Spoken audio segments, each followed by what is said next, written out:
एक औरत के कई रूप होते हैं और उसका हर रूप बेहद खूबसूरत होता है।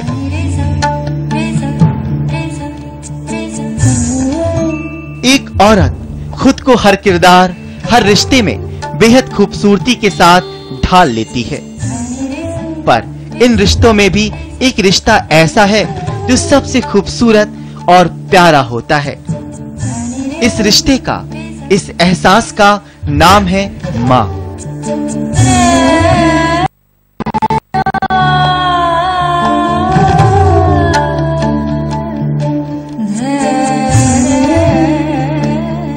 ये रिश्ता अनमोल है, जिसका हर औरत सपना संजोती है। हर औरत का सपना होता है कि वो माँ बने।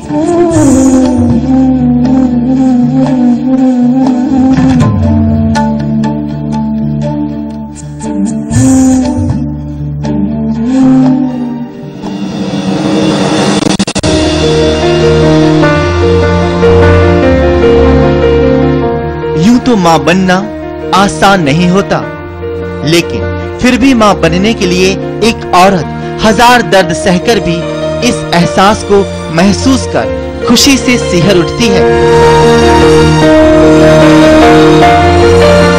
पर जिस औरत को इस रिश्ते का साथ ही नसीब ना हो, तो उनकी जिंदगी कितनी बेरंग, बेनूर सी हो जाती है। उसकी आंखों में कितना दर्द छुपा हो कि वो कभी माँ नहीं बन सकती।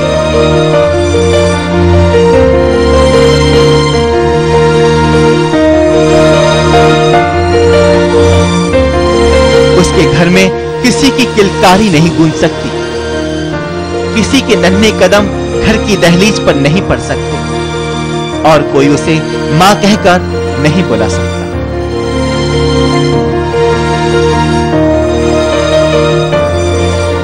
ऊपर से जमाने का सितम और ताने कि वो वे औलाद है, ये सुनकर किसी की भी आंखें नम हो जाती हैं और कलेजा कांप सा जाता है।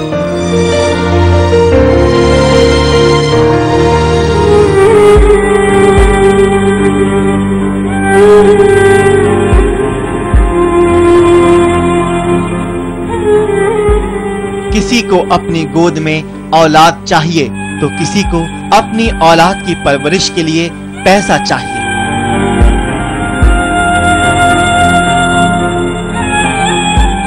दोनों ही अपने हालातों के आगे मजबूर हैं।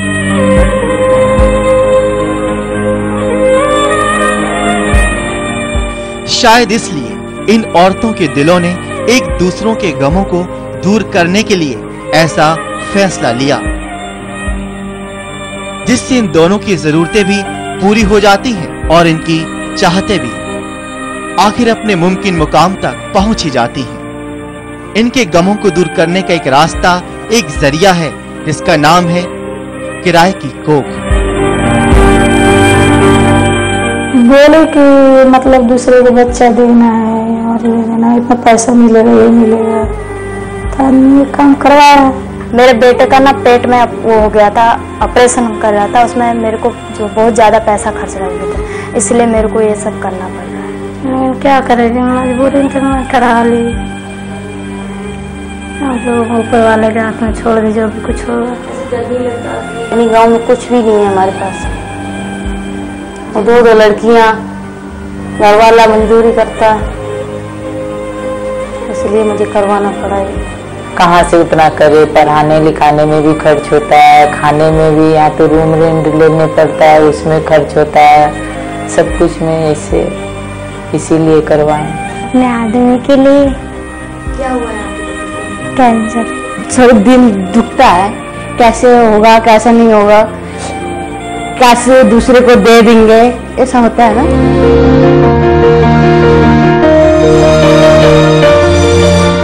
भला दूसरे बच्चे को कौन महिला अपनी कोख में पालना चाहेगी, लेकिन गरीबी या भूख क्या नहीं करवा देती। आमतौर पर 18 से 35 साल तक की गरीब महिलाएं सरोगेट मां बनने के लिए तैयार हो जाती हैं।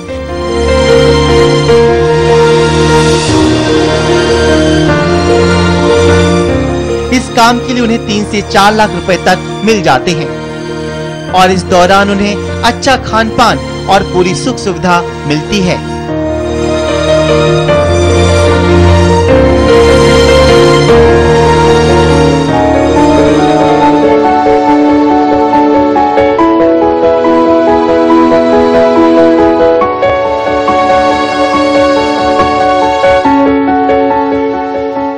किराए की कोख का मतलब होता है सरोगेसी, जिसमें एक औरत किसी दूसरे पति पत्नी की संतान को अपनी कोख में 9 महीने रखकर उसे जन्म देती है।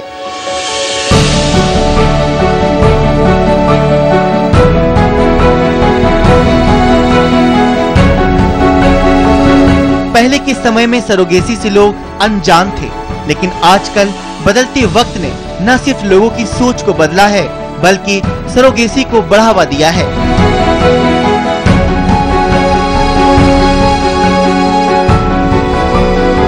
हमारे देश के कानून में सरोगेसी को 2002 से ही कानूनी तौर पर मान्यता दे दी गई थी, लेकिन लोगों को इसे अपनाने में और समझने में वक्त लगा और आज लोग सरोगेसी से अच्छी तरह से वाकिफ हैं। अक्सर लोगों के जहन में ये गलतफहमी होती है कि एक सरोगेट माँ किसी और के साथ शारीरिक संबंध बनाती है,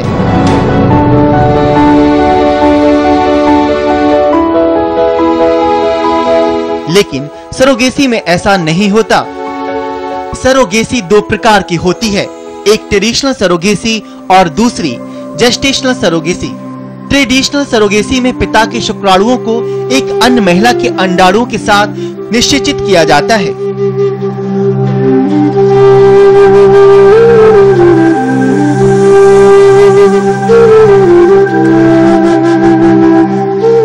इसमें जेनेटिक संबंध सिर्फ पिता से होता है, जबकि जेस्टेशनल सरोगेसी में माता पिता के अंडाणु व शुक्राणुओं का मेल परखनली विधि से करवाकर भ्रूण को सरोगेट मदर की बच्चेदानी में प्रत्यारोपित कर दिया जाता है। इसमें बच्चे का जेनेटिक संबंध माता पिता दोनों से होता है।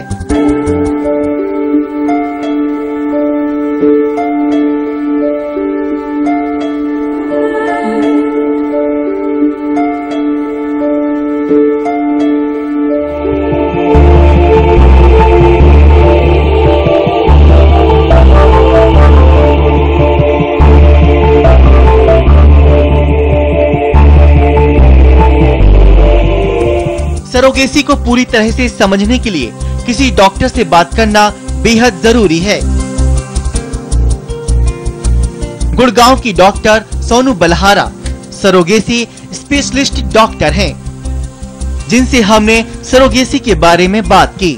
जिसको हम सरोगेसी एडवाइस करते हैं, जैसे पेशेंट्स जिनका यूट्रस ही नहीं है, मतलब बच्चेदानी किसी वजह से यंग एज में ही उनकी निकाल दी गई है, और या जिसके ये है कि वो बेबी को फुल टर्म तक कैरी नहीं कर सकते हैं, जैसे बीच में ही अबॉर्शंस हो जाते हैं, मल्टीपल अबॉर्शंस हो गए हैं, या प्री टर्म बर्थ हो गया है, या जो पेशेंट्स को एज बहुत ज़्यादा है, या मेडिकल रीजंस जैसे उनको बहुत सीवियर डायबिटीज़ या ब्लड प्रेशर या हार्ट डिजीज़ है कोई, वो वाले पेशेंट्स को हम सरोगेसी एडवाइस करते हैं।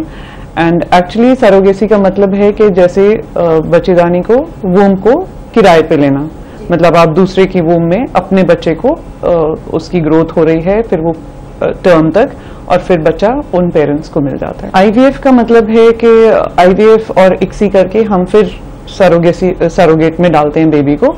आईवीएफ का मतलब है कि एक तो हम पेशेंट को जो है उसकी ओवरीज को स्टिमुलेट करते हैं इंजेक्शंस लगा के, जो महीने जैसे पीरियड स्टार्ट होता है उसके 2nd डे से इंजेक्शन स्टार्ट करते हैं, और 10 या 11 दिन तक इंजेक्शंस लगते हैं, ताकि उसके जो अंडेदानी है उसके फॉलिकल्स अच्छे साइज तक के बन जाएं। उसको फिर उसके बाद उनको बाहर निकाल के लैब में माइक्रोस्कोप के अंदर एग के अंदर एक स्पर्म को डालते हैं। उस प्रोसीजर को इक्सी बोलते हैं। या आईवीएफ अकेला जो है उसका मतलब ये है कि अंडे को हम अलग से स्पर्म्स के अंदर छोड़ देते हैं ताकि वो अपने आप फर्टिलाइज हो जाएं। फिर दूसरे और तीसरे दिन देखते हैं कि उनमें से कितने बेबीज मतलब एम्ब्रियोज आगे बढ़ रहे हैं, अच्छी तरह ग्रोथ हो रहा है।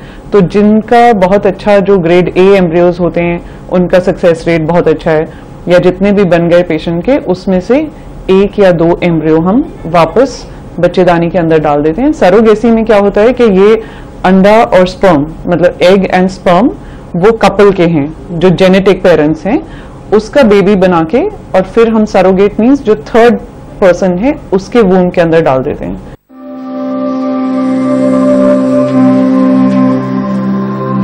सरोगेसी सुरक्षित और सुविधाजनक हो, इसके लिए आजकल कई शहरों में सरोगेसी सेंटर खुले हैं,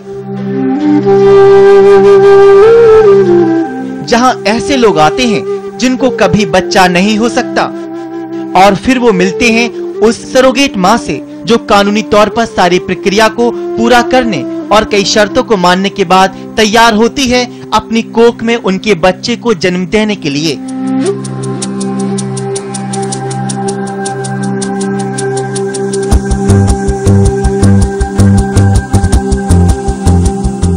ऐसा ही गुड़गांव का एक जाना माना वंश सरोगेसी सेंटर है, जिसने हजारों मां की सूनी गोद को खुशियों से भर दिया।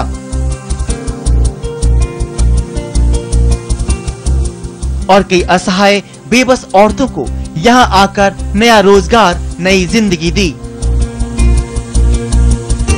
बजरंग सिंह वंश सरोगेट सेंटर के ऑनर हैं। बजरंग का मानना है कि एक स्वस्थ बच्चे के जन्म के लिए जरूरी है कि सरोगेट मदर इन सेंटर में रहे, ताकि उन्हें अच्छे खान पान के साथ इन माओं को चेकअप और सुविधा की देखभाल मिले। जो ART बैंक्स हैं जो सरोगेट मदर्स प्रोवाइड करवाते हैं हॉस्पिटल्स में, हम सरोगेट सर्च करते हैं, काउंसलिंग करते हैं, उनकी सारी इन्वेस्टिगेशन कराते हैं कि she is fit to carry pregnancy. We show these surrogate mothers to the doctors को हम सरोगेट्स शो करते हैं। जो सरोगेट फिट रहती है सरोगेसी के लिए साइकोलॉजिकली, मेडिकली, और जिसका एंडोमेट्रियम हेल्दी है, यूट्रस हेल्दी है, उसको फिर फाइनलाइज किया जाता है। बेसिकली सरोगेट होम में हम जो नर्सिंग केयर है जो सरोगेट को during the time of pregnancy, क्योंकि जो प्रेगनेंसी बहुत ही सोफिस्टिकेटेड इश्यू रहता है, कॉम्प्लिकेटेड वो रहता है, तो उसमें कोई भी बीच में प्रॉब्लम ना रहे। दे आर जो सरोगेट्स हैं वो ज्यादा वेल पेड नहीं होती हैं, तो उनकी जो प्रॉपर केयर है। सेकंड, हम जो सरोगेट होम में उनको रखते हैं, जो मेडिकेशंस हैं और उनका जो अल्ट्रासाउंड ट्रीटमेंट जो है proper. Basically surrogate home open करने का रीजन ये है कि एक प्रॉपर ट्रीटमेंट सरोगेट को जाए। जो वर्ड ऑफ माउथ से सरोगेट्स आते हैं, स्लम एरियाज जो कई फैक्ट्रीज में काम करती हैं, जिनकी जो अर्निंग्स होती है वो जितना ये 10 साल में ही नहीं कमा पाती हैं, एक सरोगेसी करने में ये इतना अमाउंट कमा लेती हैं, अर्न कर लेती हैं।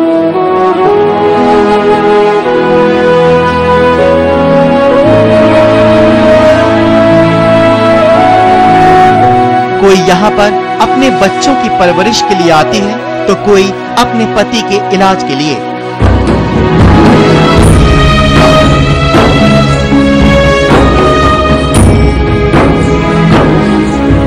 ये सभी हालातों के आगे बेबस हैं। इन सभी औरतों के मकसद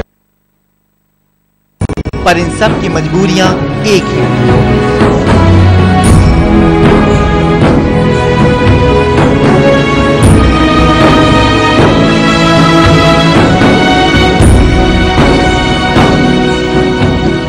अपनी अपनी मजबूरियों के चलते ये इस सरोगेसी सेंटर में आती हैं।